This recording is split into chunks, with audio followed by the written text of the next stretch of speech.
Hey everybody, thank you very much. So welcome to Gophers Climbing the Iceberg. So a little bit about me. So as Kelly said, I work at Voltron Data. I'm also a member of the Apache Arrow PMC. If you're familiar with Arrow, I hope so, because at least of several of the talks I've watched so far here for the Iceberg Summit, they've mentioned Arrow in some capacities and how they utilize it and interacting with Iceberg, which is great. And I'm also the author of the book on Apache Arrow, because there's just the one, in-memory analytics with Apache Arrow. Yay! Arrow is a in-memory column-oriented format, and I'll mention that a bit later on. Voltron Data we establish and work on a lot of open source engineering standards and have a GPU-oriented accelerated compute engine. But that's not what I'm here to talk about today. So I'm assuming that most of you guys, everyone here is already at least familiar with Iceberg. So of course, the first question to answer when I'm talking about, making a native Go Iceberg implementation is why Go? So right now you have the JVM Java implementation for Iceberg, the normal one. There's PyIceberg, which is a native Python implementation. There is elements of the community working on a Rust implementation because everyone wants to get a non-JVM Iceberg usage. So I started working on the Go implementation. Why Go? Well, Go is very easy to learn, has very simple syntax. It's also a compiled language. So compared to something like Python, it doesn't need to rely on underlying C libraries or anything like that. It's compiled itself. It's also really, really good for concurrency patterns, which when we're talking about a lot of data analysis, data fetching, data retrieval, all the things you need Iceberg for, concurrency is very important for performance fetching.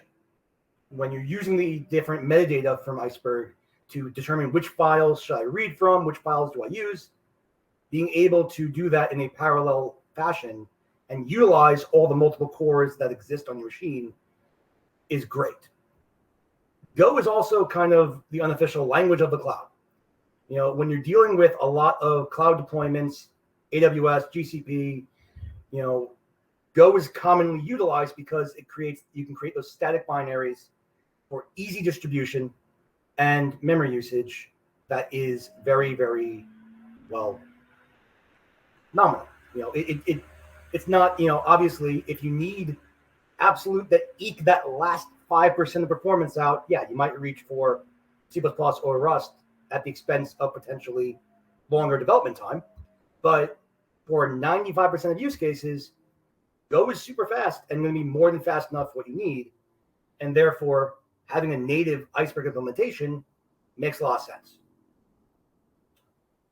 Like I said, you all already know what Iceberg is. So I'm just going to jump right in and go over what the current version of the Go Iceberg implementation actually has. So current status, it already supports all the metadata fetching. You can load the schema of a table.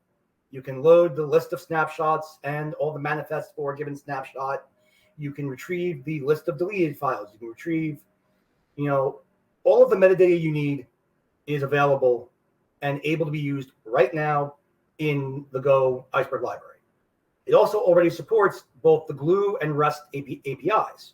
The Iceberg REST specification is fully implemented at a client level in the Iceberg Go library.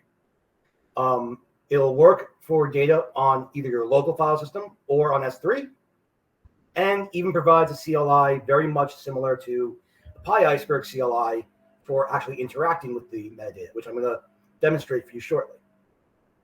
Now, roadmap-wise, the goal of the Iceberg Go library is, of course, feature parity. So the first order of business that we want to get to is hit feature parity with what PyIceberg can. fully being able to read and write Iceberg tables. We want to be able to support Hive and DynamoDB, GCS, Azure file storages, whatever makes sense in that respect. Now, on top of that, I also want to be able to now provide the ability to read the data and get data out of your Iceberg table as an Apache Arrow stream. Currently, PyIceberg, you're able to utilize PyArrow, and PyIceberg will utilize PyArrow to do all the filtering and other exchanging and manipulation of the data and the fetching. So being able to retrieve data from Iceberg in Go as an Arrow stream is also super important for interoperability. Plenty of systems such as DuckDB, Snowflake, Google BigQuery all support Arrow as an output, and in many cases support Arrow as input. So then you'd be able to take your data from your Iceberg table and then stream it into, say, DuckDB, or vice versa, stream your data out of one of those systems and into writing or appending to an Iceberg table. So moving forward there, the big goal is that full feature parity and manipulations. Now, to give an example, using the CLI. Tabular provides, a free API account that you can develop that will let you use essentially hosted Iceberg, with public S3 buckets. And so you can see in this example here, and I'm going to, I'll do a little bit more with the CLI directly. Just grabbing, say, the list of tables in the catalog via the REST API, or pulling the full schema from a table using that REST API, using the Go command line. Well, using Go to run the command line CLI interface. So kind of showing you offhand that it works. Now, similar to PyIceberg, the goal of the Iceberg Go library is not to be a query engine in and of itself. It's something that you would embed. You would put it on a server. You would be able to embed it in a query engine such as PolarDB or CockroachDB that uses Go and wants to be able to interact with Iceberg tables as data sources. Okay, so that you could use it to provide a query plan or actually just a stream of data. So let's play around with the interface a little bit and hope the demo gods are with me. And I'm going to increase the font size there a little bit. Make it easier to read.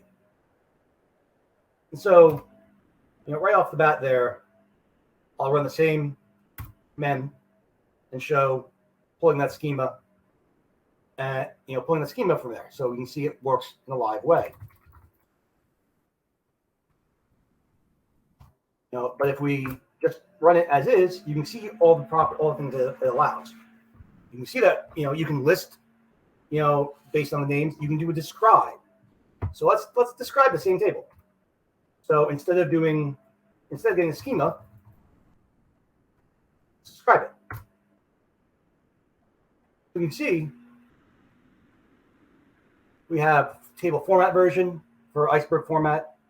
You've got your metadata location, the S3 file. You've got the table UUID, last updated, the stored order metadata, partition spec, all being pulled directly using Go. You have your current schema, and then the current snapshot, all the metadata information, finally, all the other snapshots that exist. And then the properties, the key value properties that are there. So being able to utilize the command line is really nice. The fact that you can also just use Go install, like this, and that will install the CLI for you without any problems. And now you can just run the same command.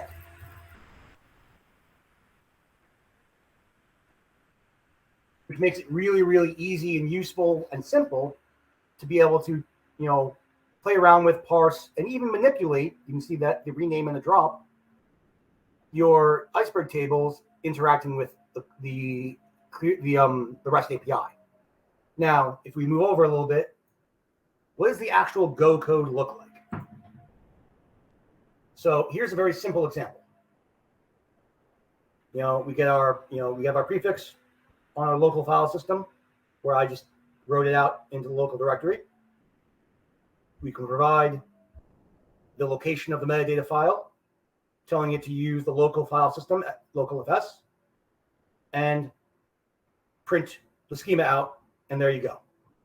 Nice, straightforward, idiomatic Go that works and it's very simple. The API is nice. Another simple example, using the REST catalog from the code. I can get the credentials using an environment variable. Then you can see, just instruct the catalog client. And then now I can just load my table. And you can even provide additional properties during the load. And if I print the table location, I get the location of the metadata file, just as you might expect. Now, the Go Iceberg library does not currently yet provide a full table scan yet. It's not easy. There's a lot of work that has to go into evaluating the manifest files.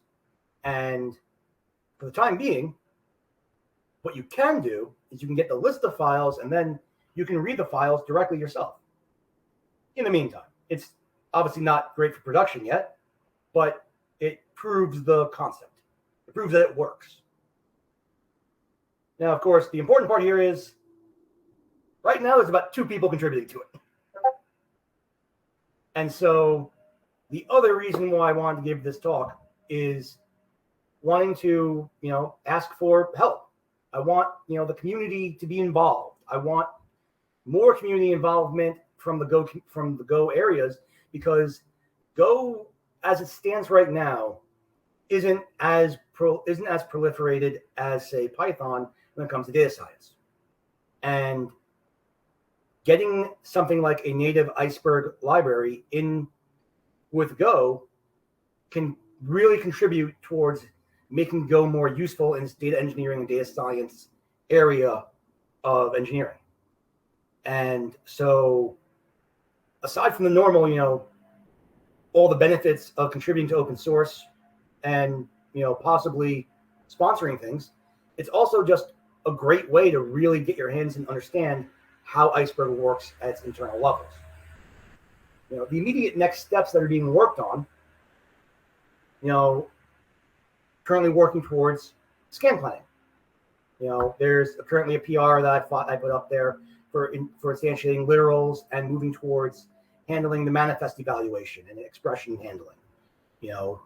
The filters and plans, the Apache Arrow package already supports all of those computes, filters, and joins, and therefore we can utilize those in the Iceberg library to get vectorized, super performant computations without needing to develop an entire full compute engine to make this work.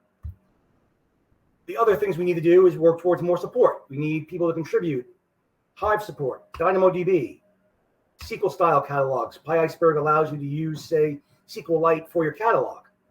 Well, it would be cool if we could do that too in Go Iceberg.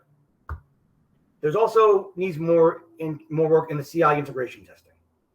So this is very much a plea and a request. Join the community, join the ecosystem, contribute. And then the reasons to do this, that this makes sense, the reason to be involved is getting more Go in the data ecosystem. Like I said, you have that highly efficient parallelization. You have the very easy to deploy and utilize in systems. So it really, really works a lot in that direction. And with that, let's look a little more in terms of what that CLI can really show. Not only can you get the full describe I did, but things that you can do with the current Iceberg Go library. You can do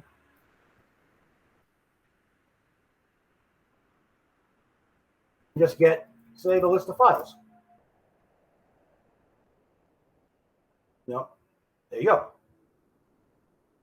And you can see that, we also point out there's also some Avro files in there, which are the manifests, which, if you're familiar with the actual Iceberg spec, list, all the files and data files that are in that snapshot. And so that makes it really, really easy and useful to move forward and work with things. So with that, that's pretty much where I had, other than maybe giving a bit more potential examples of actually using the Iceberg code, or more of a dive into the code, into the actual code. People are interested in that.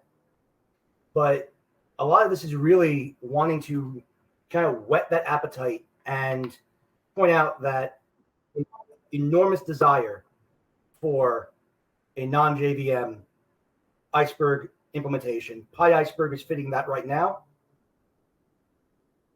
but we also want to be able to do it for Go, C, C++ eventually, whatever other languages that you may want bindings to. Go is just one piece of this, and then we can build potential data frames on top of those and interact with Iceberg as a protocol. So help out the community, join the community, be part of it, be part of the open source developments and utilizations.